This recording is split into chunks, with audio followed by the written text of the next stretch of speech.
Hey, what's up guys? I am Dark Horse here. Welcome back to another patch notes rundown video for patch 1.23.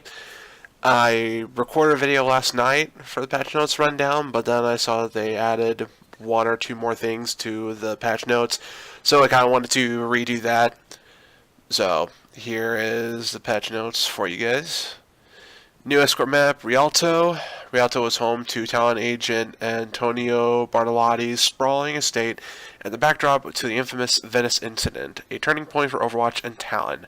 The Italian government has taken great steps to preserve Venice, and the results are striking.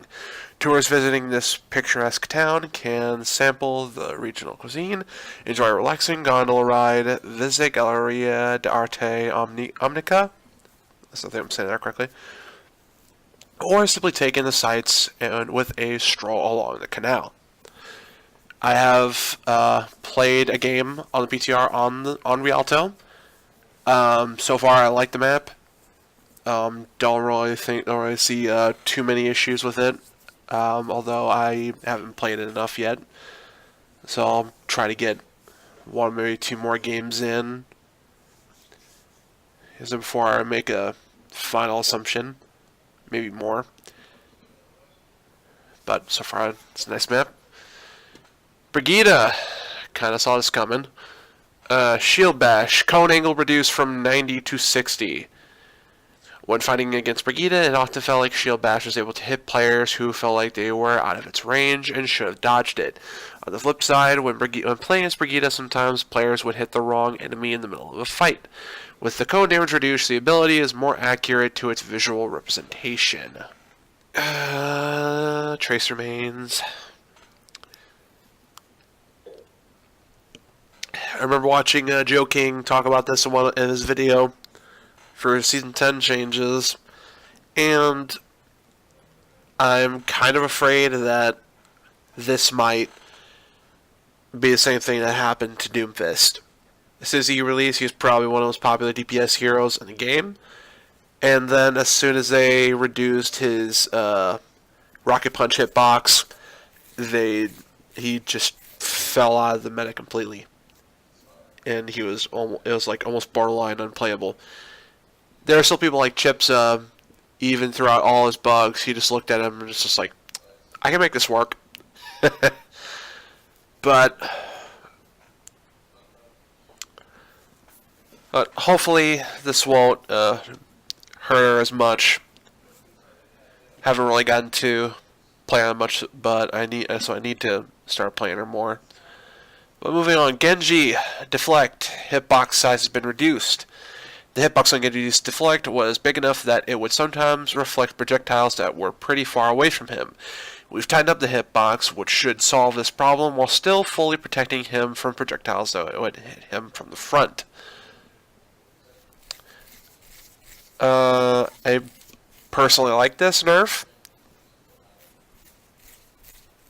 mainly because I think Genji's annoying.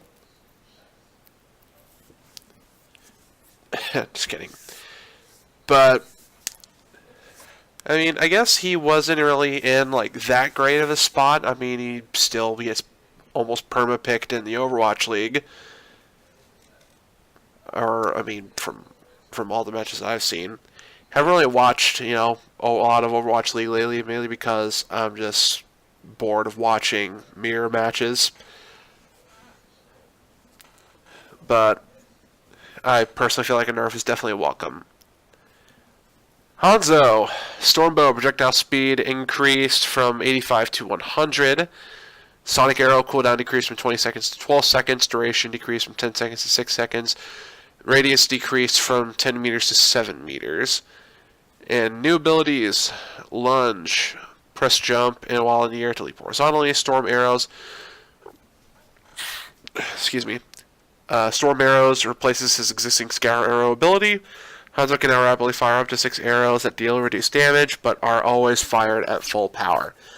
I've only played one game, like one maybe two games as Hanzo with the new rework, but so far it is feeling pretty good.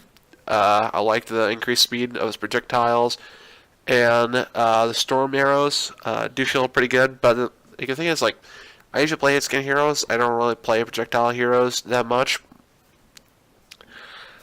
But I am starting to get used to projectile heroes nowadays.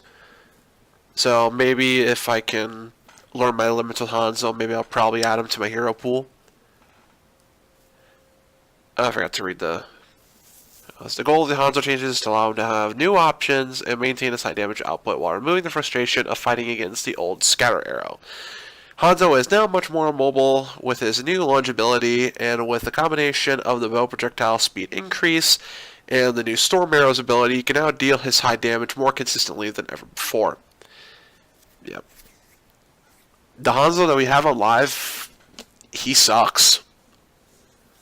I mean, yeah, sure, you could still, one-hit people with a headshot of an arrow, but, like, I've tried using the scatter arrow, and it's just so inconsistent. I mean, sure, it's still frustrating when you get one shot by it, but it's just so bad and so inconsistent. It also has for longeability. I was kind of thinking maybe they could possibly add a second ability, a second charge of it, and maybe put the first charge on a 2-second cooldown. So you can use it as an engage and a disengage. But that's just my thought. I think these changes are going to be really nice on him. Junkrat nerf. Frag launcher. Projectile speed decreased from 0.3 to 0.2. Projectile size decreased from 0.3 to 0.2. Riptire, the movement speed decreased from 12 to 13. I don't really know what measurements they use here, or whatever. These changes are aimed at lowering some of the most frustrating parts about playing against Junkrat. Decreasing the frag launcher's projectile size means you will have to aim a bit more carefully to land powerful direct hits, and slowing the Riptire's movement speed gives his opponent slightly more time to destroy it before it detonates. Yeah.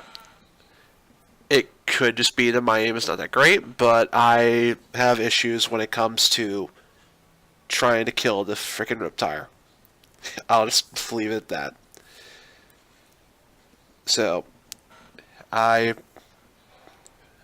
personally don't have too much trouble against Junkrat.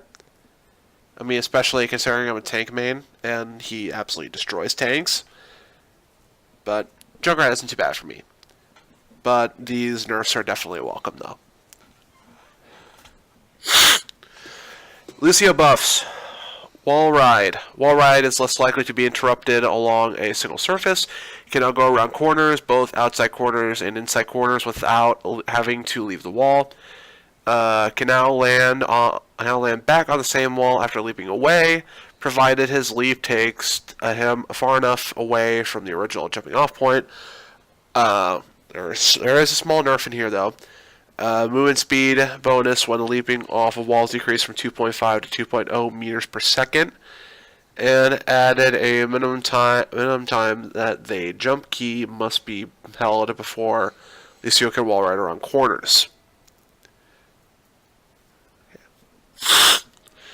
This change is just part of overall changes to wall riding. Now you can wall ride on many more surfaces and boost lands on some surfaces, reducing the leap boost itself slightly. Soundwave no longer consumes ammo. Wall ride has been significantly overhauled to allow it to function more smoothly across more areas of every map. Lucio players should instantly notice a huge improvement in where and how wall ride can be used. In addition, Sonic Amplifier's Soundwave abilities were unnecessarily controlled by both a cooldown and an ammo cost, or moving the ammo cost. I saw a couple of people talk about this, and even LA Valiant Custa commented on these changes as well. I do have to agree with those people when they say that these changes are a double-edged sword.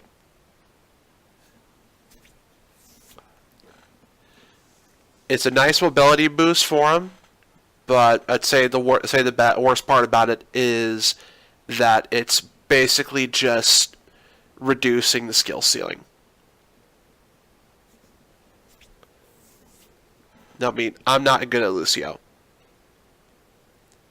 I know I haven't streamed in a while. I need to get back on that, but you know, since for some reason my ping has kind of doubled in the recent months for reasons I don't really know. Uh, I still haven't really figured out my settings on certain games for streaming, but I hope to get those figured out at some point. And but going off of what I was saying,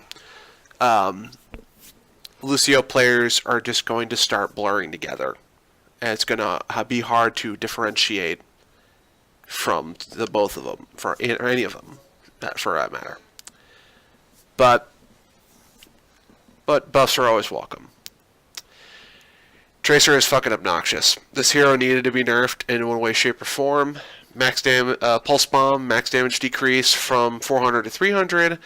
Pulse bomb was too good at killing tanks, who can be easy to stick due to their size. This damage reduction makes it less powerful as a tank destroyer while keeping it lethal against most other heroes. I personally like this change considering I'm a tank player. But also, I also did an experiment with it when so that made me find out that this is also a indirect buff to Bastion. So, because with the reduction of 5, because I think he's like, 200 health, 100 armor. So it's not gonna kill Bastion. So I won't be surprised if we even start seeing a little bit more Bastion here. But I wish they would nerf her in other areas, but that's just me. But game browser and whatever. Game browser and custom games, Mercy's regeneration, blah blah blah blah blah. Just general AI hero map bug fixes, and that's a lot of things in this patch that I'm excited to play more in the PTR and test, make sure I find any bugs or anything. But thank you so much for watching, guys. Hopefully, maybe I'll get back to streaming at some point. And I'll see you on the battlefield. Alright, peace. Love you guys.